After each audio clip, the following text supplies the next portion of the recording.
सभी को मेरा प्यार भरा नमस्कार। स्वागत है आप सबका आपके अपने परिवार में। तो मेरे भाई आज हम रीडिंग बूस्टर पढ़ाने वाले हैं आपको, अगला नेक्स्ट रीडिंग बूस्टर। पिछले वाले रीडिंग बूस्टर में मैंने आप लोगों को बताया भी था कि हम अगला पॉलिटी का पढ़ने वाले हैं। सो आइए शुरुआत करते हैं आज के रीडिंग बूस्टर की। एक बहुत ही बेहतरीन सा पैसेज हम लोग लेके आए हैं। आज पॉलिटी पे बेस्ड हमारा बूस्टर है। तो सबसे पहले आप लोगों के सामने ये बूस्टर है। वीडियो को एक बार पॉज करेंगे, खुद से पढ़ेंगे और ये जो सारे क्वेश्चंस हैं इनको आंसर करने की कोशिश करेंगे। पहले स्लाइड 1 को पढ़ेंगे, उसके बाद आपके सामने स्लाइड 2 है, इसको भी रीड करेंगे, इसको भी पढ़ेंगे पॉज करके। जब आपने अच्छे से पढ़ लिया है तो एक बार फिर मेरे साथ में जल्दी जल्दी आप इसको अटेम्प्ट करेंगे। बाकी अगर बूस्टर आपको अच्छा लग रहा है, बढ़िया लग रहा है, मजा आ रहा है तो वीडियोस को लाइक करें, शेयर करें और सभी लोगों तक मेरे भाई जरूर पहुंचाएं। आइए शुरुआत करते हैं। शुरुआत होती है इसकी, emergency provisions in the constitution enable the government to take immediate actions in times of death. जैसे ही हम इस सेंटेंस को शुरुआत से देखेंगे तो यहाँ पे क्या है, इमरजेंसी प्रोविजंस सेंटेंस की शुरुआत में है। तो ये आपका सब्जेक्ट है, ठीक है। इन आपकी प्रपोजिशन है जिसका ऑब्जेक्ट है द इंडियन कॉन्स्टिट्यूशन। कॉन्स्टिट्यूशन क्योंकि एक फिक्स देश के कॉन्स्टिट्यूशन की बात कर रहे हैं तो आर्टिकल द हमने यूज कर रखा है। इमरजेंसी प्रोविजंस अपने आप में प्लूरल सब्जेक्ट है। इमरजेंसी एक तरीके से यहाँ पे एडजेक्टिव का काम कर रहा है और प्रोविजंस आपका नाउन का। आगे क्योंकि सब्जेक्ट आपका प्लूरल है तो इसके लिए प्लूरल वर्ब इनेबल का यूज कर लिया गया। इनेबल करते हैं, इनेबल करने का मतलब है किसी आदमी को एबल बनाना। एबल एडजेक्टिव होता है, उसमें ई एन लगा के हम उसको वर्ब बना देते हैं। अक्सर करके हम ऐसा करते हैं, जैसे डेंजर यानी कि खतरा, लेकिन अगर किसी को इंडेंजर कर दिया हमने यानी कि खतरे में डाल दिया, ठीक है। तो इसी तरीके से हम बेसिकली इसको एक वर्ब बना देते हैं। तो ये प्लूरल वर्ब है। किसको इनेबल कर रहा है, इनेबल हूम, तो द गवर्नमेंट। तो इमरजेंसी प्रोविजंस जो है वो गवर्नमेंट को इनेबल करते हैं यानी कि पावर देते हैं। किस चीज की पावर देते हैं, क्या करने के लिए इनेबल करते हैं, तो इस चीज को डिफाइन करने के लिए आगे इन्फिनेटिव लगाया। टू टेक, टेक करने के लिए तो 2 + V1। क्या टेक करना है आपका, एक्शंस। और कैसे एक्शंस, इमीडिएट एक्शन। तो आप पाओगे कि एक्शन आपका बेसिकली नाउन है, वैसे एक्शंस होना चाहिए था यहाँ पे टू टेक इमीडिएट एक्शंस, ठीक है, क्योंकि प्लूरल, क्योंकि एक्शन सिंगुलर काउंटेबल नाउन है तो आर्टिकल के साथ आता, तो प्लूरल होना चाहिए था। लेकिन कई बार आपके जो पैसेज होते हैं उनमें ग्रामर की छोटी मोटी मिस्टेक रहती है, उन पर ज्यादा ध्यान नहीं देना चाहिए हमें, ठीक है। तो एक्शन नाउन है, इमीडिएट आपका एडजेक्टिव है। और कब, तो इन प्रेपोजिशन है इन टाइम्स यानी कि समय। यहाँ पे टाइम्स का मतलब वो वाला टाइम नहीं, कई बार वाला नहीं। इन टाइम्स ऑफ क्राइसिस, संकट के समय में, क्राइसिस के समय में, ठीक है। सो इन टाइम्स, और किसका टाइम्स, ऑफ डेथ। अब देखो क्योंकि टाइम्स अपने आप में प्लूरल है तो ये बता रहा है कि जब जब संकट आएगा तब, तो संकट को अपने आप में प्लूरल करने की जरूरत नहीं है क्योंकि टाइम वर्ड अपने आप में प्लूरल है यहाँ पे, ठीक है। तो आगे देख लेते हैं। अब देखो क्राइज, तो क्राई का मतलब होता है रोना, चीखना, चिल्लाना, तो वो तो हम बात नहीं करना चाह रहे। अब देखो क्राइसिस आपका सिंगुलर नाउन होता है, उसका प्लूरल होता है CRISES। यहाँ पे अलग से ES लगाने की जरूरत नहीं होती है। यहाँ पे देखेंगे CRYSIS, तो ये तो स्पेलिंग ही गलत हो जाएगा। तो आपका करेक्ट आंसर हो जाएगा क्राइसिस, सिंगुलर नाउन से काम चल जाएगा, प्लूरल की जरूरत आपको नहीं पड़ेगी। ड्यूरिंग एन इमरजेंसी, किसी भी इमरजेंसी के दौरान, ड्यूरिंग प्रेपोजिशन, उसका object an emergency. Most civil rights, ज्यादातर सिविल राइट्स। अब ये सब्जेक्ट बन जाएगा क्योंकि वो तो आपका प्रीपोजिशन और उसका ऑब्जेक्ट हो गया। तो मोस्ट सिविल राइट्स, मोस्ट का मतलब है यहाँ पे ज्यादातर, सिविल राइट्स आपका सब्जेक्ट है, मोस्ट उसके लिए आपका क्या डिटर्मिनर है एक, ठीक है। एक्सेप्ट यानी कि को छोड़कर, नहीं चाय नहीं पीऊंगा, चाय नहीं पीऊंगा गौरव। एक्सेप्ट आर्टिकल 20 एंड 21, आर्टिकल 20 और 21 को छोड़कर, ठीक है। तो आर्टिकल 20 और 21 को छोड़कर बाकी के जितने भी आपके जो राइट्स हैं दैट कैन बी सस्पेंडेड, इनको सस्पेंड किया जा सकता है, ठीक है। इनको सस्पेंड किया जा सकता है, ये फंडामेंटल राइट्स का पार्ट होते हैं। बाकी सारे राइट्स सस्पेंड किए जा सकते हैं इमरजेंसी के दौरान, छोड़ के 20 और 21 को, जो कि लगभग आप कह सकते हैं, अगर समराइज करके कहें कि जीवन के अधिकार हैं आपके। ऐसा नहीं है कि इमरजेंसी के टाइम पे कोई आपको मार देगा, ठीक है। तो ये जीवन के अधिकार है एक तरीके से। और क्यों इनको सस्पेंड किया जाता है, सस्पेंड करने का पर्पस क्या है, तो आप आसानी से कह सकते हो कि टू मेंटेन, मेंटेन करना, 2 + V1 पर्पस बता रहा है। क्या है मेंटेन करना, स्टेबिलिटी, तो मेंटेन का ऑब्जेक्ट हो जाएगा स्टेबिलिटी, ठीक है। एक्सेप्ट यहाँ पे प्रीपोजिशन का काम कर रहा है, को छोड़कर, है ना। आगे देखेंगे, फुल स्टॉप आ जाता है। आगे डॉक्टर भीमराव अंबेडकर, ये सब्जेक्ट है। इम्फेसाइज्ड, इन्होंने इम्फेसाइज किया था, क्योंकि पास्ट की बात है, अब तो इम्फेसाइज नहीं कर रहे हैं, वो पास्ट में इम्फेसाइज किया था। दैट कि इंडियाज फेडरल स्ट्रक्चर, इंडिया का जो फेडरल स्ट्रक्चर है, फेडरल स्ट्रक्चर का मतलब क्या होता है, जहां पे जो पावर है ना, एक तो हो सकता है यूनिटरी स्ट्रक्चर, यूनिटरी स्ट्रक्चर का मतलब है जहां पर सारी की सारी जो पावर है वो इस जो आपका सेंट्रल गवर्नमेंट है उसके पास आ सकती है। और फेडरल स्ट्रक्चर का मतलब क्या है, जहां पे जो पावर्स है उनका बंटवारा हो जाता है और जो राज्य सरकार है, स्टेट गवर्नमेंट्स हैं, उनके पास पावर चली जाती है। तो ये दो तरीके का सिस्टम होता है। जैसे अमेरिका में फेडरल सिस्टम ज्यादा चलता है, ठीक है, बहुत सारे देश हैं लाइक चाइना, वहां पे आपका जो यूनिटरी सिस्टम होता है वो चलता है आपका, ठीक है, जो यूनियन को पावर देता है। इंडिया के सिस्टम को ना क्वासी फेडरल कहा जाता है, यानी कि ये पूरे तरीके से फेडरल नहीं है, फेडरल है जिसमें बायस है यूनियन को लेके, यूनियन की तरफ इसका बायस है, ठीक है। और आपके लिए जीएस का ये क्वेश्चन है कि किस निम्नलिखित में से, ऐसे करके क्वेश्चन आता है, किस व्यक्ति ने इंडिया के जो सिस्टम है, स्ट्रक्चर है, उसको क्वासी फेडरल कहा था, उस व्यक्ति का नाम आपको कमेंट बॉक्स में बताना फटाफट से, ठीक है। मतलब आपके लिए क्वेश्चन है, इसको याद रखेंगे आप। तो फेडरल स्ट्रक्चर, तो फेडरल स्ट्रक्चर कैन शिफ्ट, उन्होंने ये इंफेसाइज किया था कि इंडिया का जो फेडरल स्ट्रक्चर है ये शिफ्ट हो सकता है कैसे पे, अ यूनिटरी सिस्टम।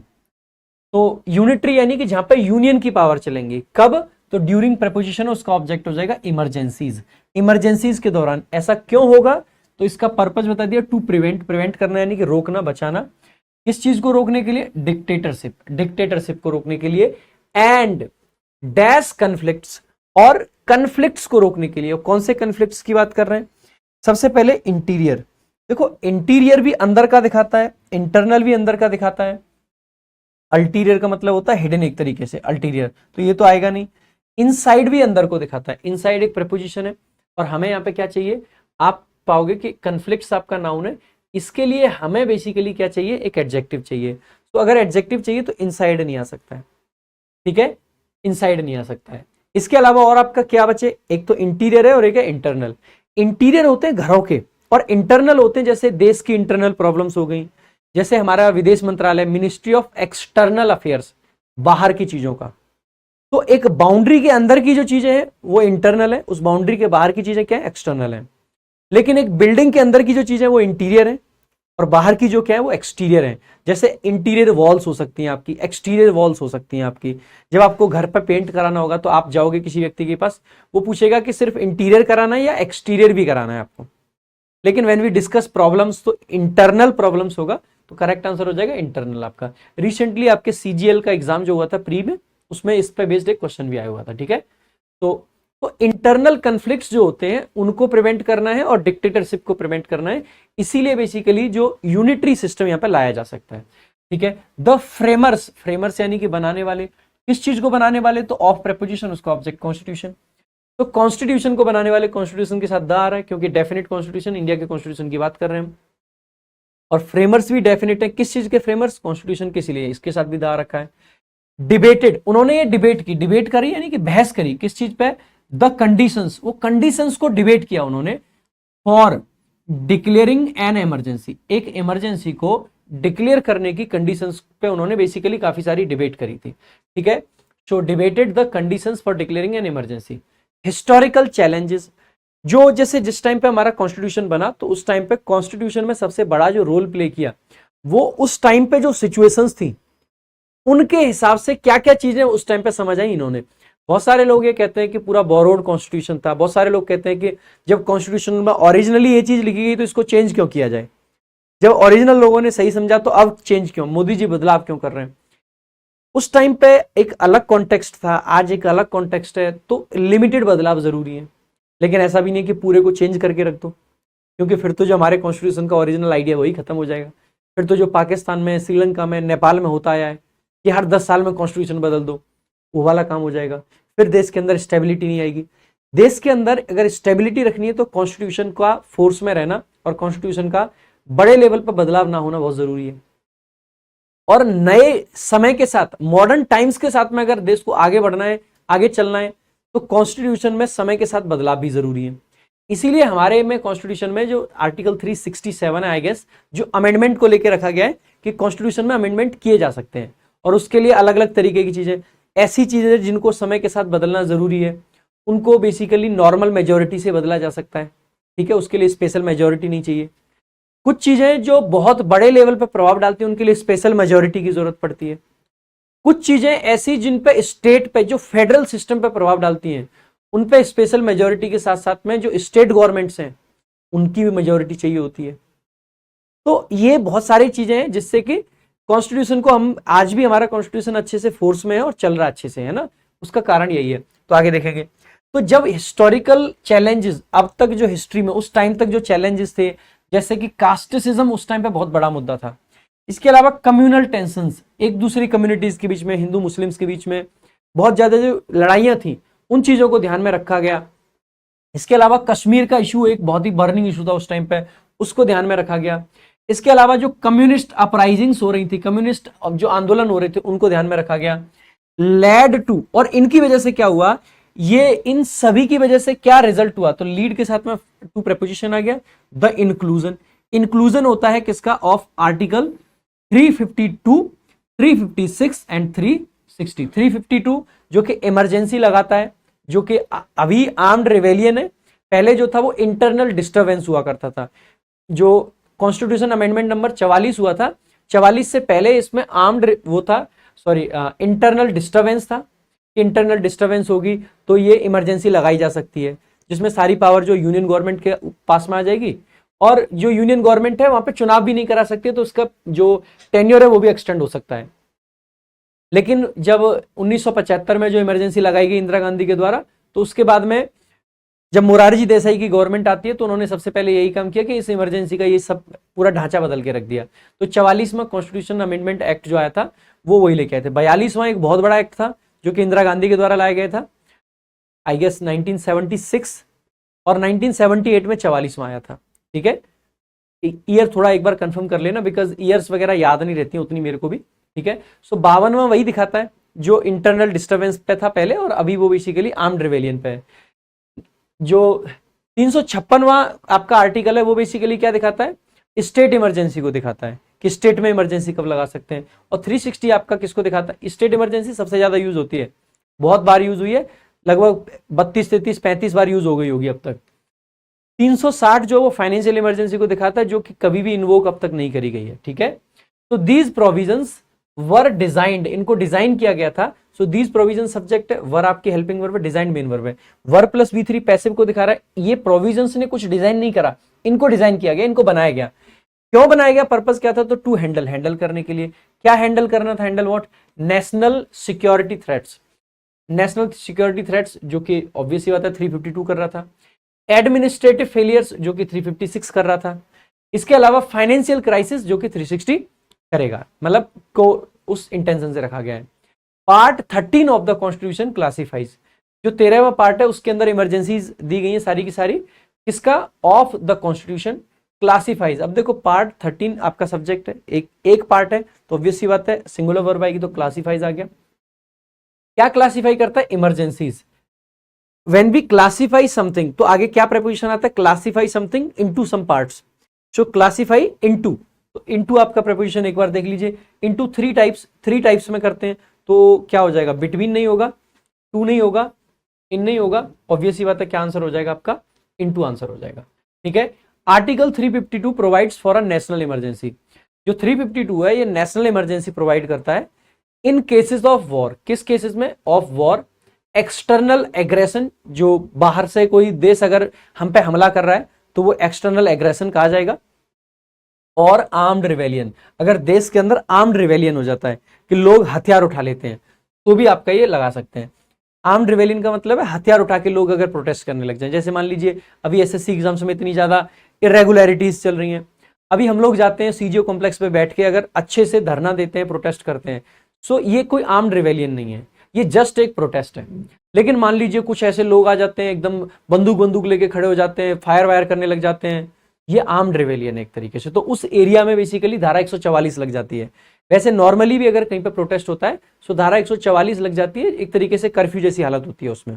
ठीक है, तो वो बेसिकली एक सिचुएशन है। तो अलग अलग तरीके की सिचुएशंस बन सकती हैं। सो आर्म्ड रिवेलियन, वो भी आर्म्ड रिवेलियन छोटे स्तर पे नहीं, बड़े स्तर पे, पूरे देश के अंदर जब हो जाए, जहां पे उसको ना मैनेज करना काफी मुश्किल हो जाए। ठीक है, इट रिक्वायर्स, ये क्या रिक्वायर करता है, parliamentary approval.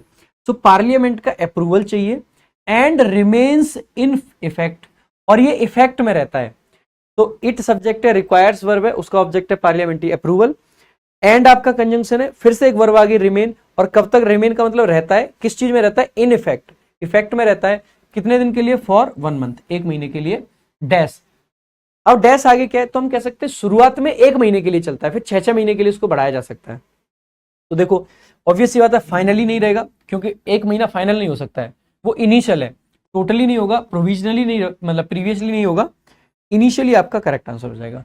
So initially the first national emergency, ये आपका सब्जेक्ट हो गया, वॉज डिक्लेयर्ड, इसको डिक्लेयर किया गया था 1962 में, कब, during the war with China, China के साथ जब युद्ध था 1962 में, तब।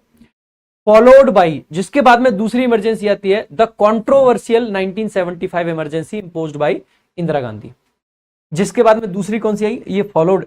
सो विच इज फॉलोड कह सकते हैं, विच वॉज फॉलोड कह सकते हैं, तो यहाँ पे पूरा रिलेटिव क्लॉज थी, उसको ड्रॉप करके फॉलोड लगा दिया हमने, ठीक है। So which was followed by the controversial, controversial यानी कि जहां पर कंट्रोवर्सी थी, जो कि बेसिकली लोगों का अलग अलग मत था, किसी का कहना था सही है और किसी का कहना था गलत है, ठीक है। कौन सी वाली, 1975 वाली इमरजेंसी, जो कि इंपोज की गई थी, which was imposed by Indira Gandhi, जो कि इंदिरा गांधी के द्वारा इंपोज की गई थी, ठीक है। नेक्स्ट आगे बढ़ेंगे, article 356 deals with state emergency, जो आर्टिकल 356 है, ये डील करता है, ये सब्जेक्ट हो गया, ये वर्ब हो गई, with state emergency, state emergency के साथ में डील करता है। डैश, अब देखो सब्जेक्ट आ गया है, वर्ब आ गया है, विथ प्रेपोजिशन उसका ऑब्जेक्ट आ गया है, तो क्या हम एक और वर्ब लिख दें यहाँ पे, आप कहोगे नहीं सर, अगर दूसरी वर्ब होती तो एंड से जोड़ते, कॉमा से थोड़ी जोड़ेंगे दूसरी वर्ब को, तो ऑब्वियस सी बात है हमें वर्ब नहीं चाहिए, तो इसका मतलब है कि वॉज इंपोज्ड, ये तो वर्ब है, मेन वर्ब का काम करेगा, ठीक है। इसके अलावा एक है इंपोज्ड, दूसरा दैट इंपोजेज, क्या इमरजेंसी इंपोज करता है किसी को, या इमरजेंसी को इंपोज किया जाता है, आप कहोगे सर इमरजेंसी को इंपोज किया जाता है, तो एक्टिव सेंस चाहिए या पैसिव, आप कहोगे सर एक्टिव नहीं पैसिव चाहिए, तो दैट इंपोजेज तो एक्टिव है, और इंपोजिंग भी प्रेजेंट पार्टिसिपल है जो कि एक्टिव का काम करेगा, तो हम आसानी से कह सकते हैं imposed.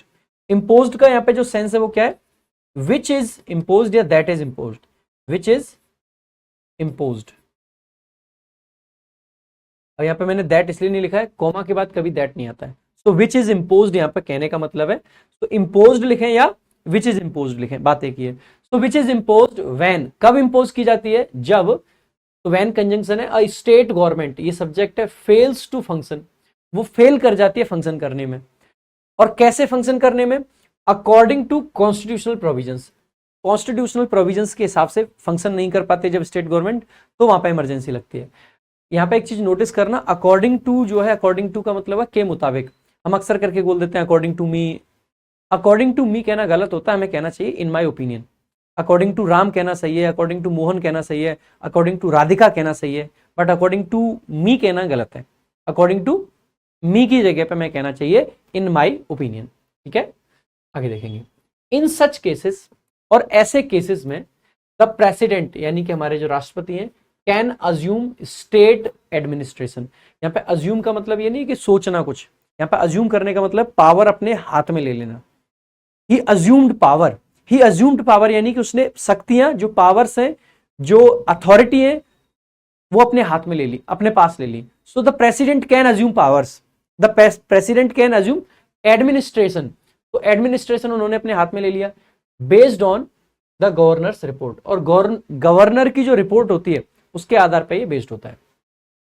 This provision has been used 35 times, तो ये वाला जो प्रोविजन है इसको यूज किया गया 35 बार, with dash instances occurring under Indira Gandhi rule, जिनमें से ज्यादातर जो इंस्टेंसेस थे वो कब हुए, इंदिरा गांधी के टाइम पे। तो एक बार देख लेते हैं, सबसे पहले यहाँ पे हम देखेंगे विथ प्रेपोजिशन है, तो इसके आगे इंस्टेंसेस लिखा हुआ है, और यहाँ पे डिटर्मिनर चाहिए, ये तो प्लूरल है, प्लूरल के साथ मच नहीं आता, मच अनकाउंटेबल के साथ आता है, मैनी ए के साथ भी सिंगुलर होता है, मैनी एन होगा तो भी सिंगुलर होगा, तो क्या आ जाएगा मोस्ट, मोस्ट का मतलब ज्यादातर, जिसमें से ज्यादातर इंस्टेंसेस यानी कि जो मौके आए वो बेसिकली कब आए, अकरिंग विच अकर्ड, मतलब instances occurred under Indira Gandhi rule, Indira Gandhi के रूल के अंडर ऐसा हुआ, ठीक है। आगे देखेंगे, मतलब इंदिरा गांधी के टाइम पे ज्यादातर ये स्टेट इमरजेंसी लगाई। Article 360 pertains to final emergency, pertains to का मतलब है रिलेट टू, बेसिकली इसका संबंध किससे, फाइनेंशियल इमरजेंसी थे। विच कैन बी डिक्लेयर्ड, जिसको डिक्लेयर किया जा सकता है, कब, if the economy is in crisis, अगर इकोनॉमी क्राइसिस में है।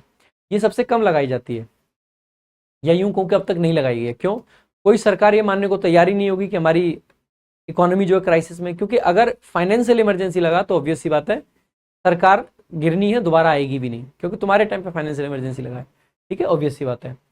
दूसरा, जब फाइनेंशियल इमरजेंसी लगती है तो सैलरी वगैरह रुक जाती हैं, बहुत सारी चीज़ें हो जाती हैं, लोग काम नहीं करेंगे, अगर सैलरी रुक जाएंगी तो ऑब्वियस सी बात है। तो इंडिया वो उस हालत में नहीं है कि यहाँ पे फाइनेंशियल इमरजेंसी की जरूरत पड़े। ये प्रोविजन जरूर है, लेकिन इसको कभी यूज भी किया जाएगा, आई डोंट थिंक सो, मुझे नहीं लगता है ना। तो ये देखेंगे, if the economy is in crisis, it allows, ये अलाउ करता है किसको, the central government, central government को क्या करने के लिए, टू रेगुलेट फाइनेंशियल पॉलिसीज, कि भाई फाइनेंशियल पॉलिसीज को रेगुलेट करें, including salaries and state expenditures, salaries पे खर्चा कम कर सकते हैं, जो स्टेट गवर्नमेंट्स को पैसा जाता है उसको कम कर सकते हैं, ये अलाउ करता है किसको, जो हमारी सेंट्रल गवर्नमेंट है उसको। हाउएवर, हालांकि no financial emergency has ever been declared in India, India में कभी भी कोई भी फाइनेंशियल इमरजेंसी नहीं लगाई गई है। द 44th अमेंडमेंट एक्ट, 44वां अमेंडमेंट एक्ट इंट्रोड्यूस्ड सेफगार्ड्स, इसने इंट्रोड्यूस करे थे। सेफगार्ड्स का मतलब क्या है, बेसिकली किसी चीज के लिए मेजर्स लेके आया था वो, उस चीज को, किसी चीज के मिसयूज को रोकने के लिए मेजर्स जो लाए जाते हैं, जो उपाय लाए जाते हैं, उन्हीं को सेफगार्ड्स हम कह सकते हैं। किस चीज के लिए लेके आए थे, टू प्रिवेंट, प्रिवेंट करने के लिए, रोकने के लिए, क्या प्रिवेंट करने के लिए, द मिसयूज, किस चीज का मिसयूज, ऑफ इमरजेंसी प्रोविजंस, जो इमरजेंसी प्रोविजंस है उनका मिसयूज रोकने के लिए। और मिसयूज कब हुआ, 1975 में। ये कब आया था, आई गेस 1978 में। ठीक है, इट रिप्लेस्ड, इसने रिप्लेस कर दिया internal disturbance with armed rebellion. Internal disturbance तो एक ऐसा टर्म है जिसको अलग अलग लोगों की अलग अलग इंटरप्रिटेशन हो सकती है। भाई देश में डिस्टर्बेंस चल रही है, एक मूवी आती है, मूवी के चक्कर में 4 जगह दंगे हो जाते हैं, इंटरनल डिस्टर्बेंस बता दो उसको, वो नहीं होना चाहिए। तो इसीलिए इसमें आर्म्ड रिवेलियन शब्द यूज किया गया, टू इंश्योर, जिससे इंश्योर किया जा सके emergencies dash not be imposed arbitrarily, जिससे कि इमरजेंसीज को बेसिकली इंपोज नहीं किया जा सकता। तो किए जा सकने की बात है तो ऑब्वियस सी बात है। तो इट ऑल्सो, तो इट रिप्लेस्ड, तो बात पास्ट की चल रही है, पास्ट की चल रही है तो ऑब्वियस सी बात है, सबसे पहले तो शुड नहीं लगाएंगे, चाहिए का सेंस नहीं है, ये नहीं किया जा सकता, परमिशन को डिनाई करने की बात कर रहे हैं, तो वुड भी नहीं आएगा। तो बेसिकली यहाँ पे मे नहीं आ सकता क्योंकि प्रेजेंट में आता है ये, तो कुड आ जाएगा। You can not go there, you can not do it, हम जब किसी से मना करते हैं तो कैन का यूज करते हैं, यहाँ पे पास्ट है तो कुड नॉट बी यूज्ड। ठीक है, so could not be imposed arbitrarily, arbitrarily का मतलब होता है अपनी मर्जी से, मन मर्जी से। इट ऑल्सो मैंडेटेड, इसने ये भी मैंडेट किया, इसने ये भी चीज को जरूरी बना दिया। मैंडेट करने का मतलब है किसी चीज को मैंडेटरी बना देना। It also mandated direct communication between the cabinet and the president, जो कैबिनेट है और जो प्रेसिडेंट है उसके बीच में डायरेक्ट कम्युनिकेशन होना चाहिए बिफोर डिक्लेयरिंग एन इमरजेंसी। इसने ये भी कहा कि ये मैंडेटरी है, ये जरूरी है 44वें कॉन्स्टिट्यूशन अमेंडमेंट एक्ट ने, कि इमरजेंसी डिक्लेयर करने से पहले प्रेसिडेंट और कैबिनेट के बीच में डायरेक्ट मीटिंग होनी चाहिए, डायरेक्ट कम्युनिकेशन होना चाहिए। Parliamentary approval must now be renewed every 6 months, हर 6 महीने पर पार्लियामेंट्री अप्रूवल को रिन्यू करना पड़ेगा, अदरवाइज इमरजेंसी आगे एग्जिस्ट, मतलब आगे नहीं चल पाएगी। And a simple majority in both houses can dash an emergency, और अगर एक सिंपल मेजोरिटी भी मिल जाए, सिंपल मेजोरिटी यानी 50% + 1 in both houses, both houses यानी कि Lok Sabha and Rajya Sabha, can dash an emergency, तो एक इमरजेंसी को हटाने के लिए सिंपल मेजोरिटी ही काफी है, स्पेशल मेजोरिटी की जरूरत नहीं पड़ेगी इमरजेंसी हटाने के लिए। तो बेसिकली हटाने की बात है तो ऑब्वियस सी बात है, प्रोवोक करना तो किसी को उकसाना होता है, इवोक करना भी उकसाना होता है, इन्वोक करना बेसिकली इमरजेंसी लगाने के सेंस में आ सकता था, तो रिवोक आपका करेक्ट आंसर हो जाएगा।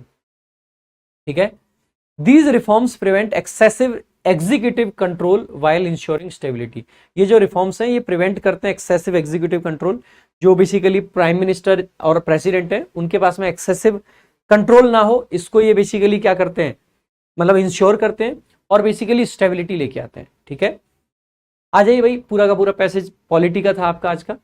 कल का पैसेज जो हम रखेंगे देखते हैं किस पे रखेंगे एक बार। कुछ अच्छा रखेंगे, डोंट वरी, ठीक है। So what is the overall tone of the passage, passage की टोन क्या है? आप कह सकते हो इमोशनल एंड परसुएसिव, इमोशंस तो है ही नहीं और ना ही आपको परसुएसिव है। ये परसुएसिव का मतलब होता है जो आपसे कुछ करने के लिए कहेगी, ये करो, क्या आपसे इसने ये कहा कि कुछ करो तुम, नहीं, इट इज जस्ट इंफॉर्मेटिव, आपको इंफॉर्मेशन दी जा रही है। तो ये आपका आंसर नहीं हो सकता है। क्या ह्यूमर है इसमें, हंसी मजाक चल रहा था, मौज मस्ती हो रही थी, नहीं। क्या किसी के ऊपर ताने मारे गए, बिल्कुल भी नहीं। क्या ये एग्रेसिव है, क्रिटिकल है, क्या हमने सरकार को क्रिटिसाइज करा, नहीं। मोदी जी के बारे में बुरा भला कहा, नहीं। क्या इंदिरा गांधी को भी इवन क्रिटिसाइज करा है, नहीं। ये क्या कंट्रोवर्सी जरूर थी बट क्रिटिसिज्म नहीं है यहाँ पे। तो एग्रेसिव या क्रिटिकल भी नहीं है, तो न्यूट्रल कह सकते हैं एंड इंफॉर्मेटिव कह सकते हैं। न्यूट्रल है, ना तो इस पक्ष में ना इस पक्ष में, ना तो तारीफ करी है ना क्रिटिसाइज करा है, न्यूट्रल है और इंफॉर्मेशन पास करी गई है जस्ट। नेक्स्ट देखेंगे, how is the passage structured, passage का स्ट्रक्चर कैसा है, देखते हैं एक बार। क्या क्रोनोलॉजी यूज करी गई है, सन 1998 में हुआ, 93 में हुआ, 94 में हुआ, उसके बाद ये हुआ, उसके बाद ये हुआ, क्या क्रोनोलॉजिकल ऑर्डर है? आप कहोगे बिल्कुल भी नहीं। प्रॉब्लम सोल्यूशन फॉर्मेट, क्या प्रॉब्लम है उसका क्या सोल्यूशन है? प्रॉब्लम्स की बात नहीं करी, जस्ट इमरजेंसी प्रोविजंस को डिफाइन किया, तो ये भी नहीं है। Personal opinions followed by examples, बिल्कुल भी नहीं, लास्ट ही हो जाएगा। थीमेटिक क्लासिफिकेशन, जो थीम के हिसाब से क्लासिफिकेशन है जिसको एग्जांपल्स मतलब एक्सप्लेनेशंस भी दिए गए हैं। पहले इमरजेंसी प्रोविजंस को ओवरऑल बात करी, कौन से पार्ट में ये बात करी, फिर उनकी तीनों की एक एक करके बात करी, उनके एग्जांपल्स दिए, दैट्स इट, ठीक है। तो ये करेक्ट आंसर है। Next, what is the central theme of the passage, passage की थीम क्या है?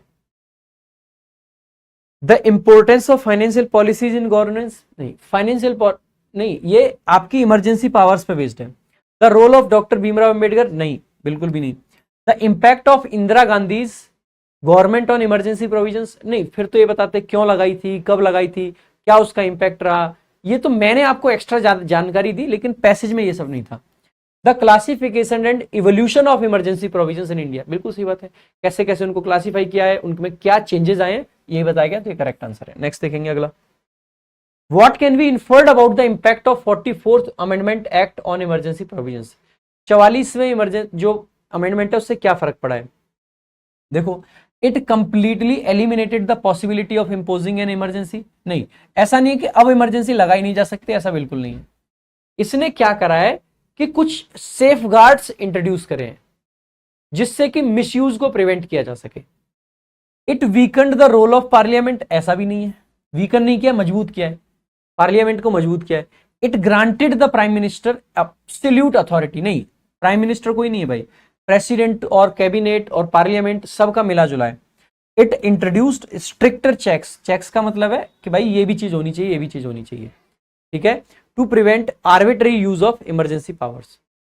नेक्स्ट देखेंगे, the passage states that, passage ये कहता है कि article 356 has been used 35 times, बिल्कुल सही बात है, ये कहा गया है। Mostly during Indira Gandhi rule, ज्यादातर इंदिरा गांधी के टाइम पे। What does this suggest about the use of state emergency in India, इससे आपको क्या लगता है? It was implemented only in cases of extreme necessity, अगर ऐसा होता तो सिर्फ इंदिरा गांधी के टाइम पे क्यों, इसका मतलब है ये तो नहीं होगा। It was frequently used as a political tool to dismiss state governments, very much possible, Indira Gandhi ने अगर बहुत ज्यादा यूज करा है तो इसका ये पॉसिबल इन्फरेंस हो सकता है। इट वॉज रेयरली यूज्ड, नहीं नहीं नहीं नहीं नहीं। It was declared only after consulting state governments, ऐसा भी नहीं है, इसका मतलब है जो बी ऑप्शन है दैट्स द बेस्ट ऑप्शन है ना। Next, the passage highlights that the first national emergency was declared during the 1962 war with China while the 1975 emergency was controversial. एक को कहा गया है कि 1962 में चाइना के युद्ध के टाइम पे थी, दूसरी वाली कंट्रोवर्शियल थी। बेस्ड ऑन दिस, इस पे based, how can different types of emergencies impact governance, emergency different type से कैसे इंपैक्ट कर सकती है गवर्नेंस को। सम इमरजेंसीज आर नेसेसरी, जैसे कि 1962 वाली, फॉर एक्सटर्नल थ्रेट्स, क्योंकि चाइना से युद्ध था, but others can be misused for political control, very much possible. तो ये पॉसिबल आंसर है। All emergencies are declared for national securities, अगर ऐसा होता तो 1975 को कंट्रोवर्शियल नहीं बोलते। Emergencies do not affect governance, ऐसा बिल्कुल भी नहीं है, ये तो कह ही नहीं सकते हैं। The constitution does not allow for different types of emergencies, ऐसा भी नहीं है। तो ए ऑप्शन ऑब्वियस सी बात है आपका करेक्ट हो जाएगा। तो ये था आपका रीडिंग आज का बूस्टर। आई होप आपको अच्छा भी लगा होगा और पॉलिटी में आपको कुछ सीखने को भी मिला होगा। इमरजेंसी वाला जो टॉपिक है आपका मोस्टली क्लियर भी हो जाएगा इससे। तो आई होप आपको बढ़िया लगा, पसंद आया, अच्छा लगा। अगर अच्छा लगा है तो मेरे भाई लाइक करें, शेयर करें, चैनल को सब्सक्राइब करें। बाकी आज के लिए और अभी के लिए सिर्फ इतना ही। मिलेंगे अगले रीडिंग बूस्टर के साथ में कल। Thank you so much. जय हिंद, जय भारत।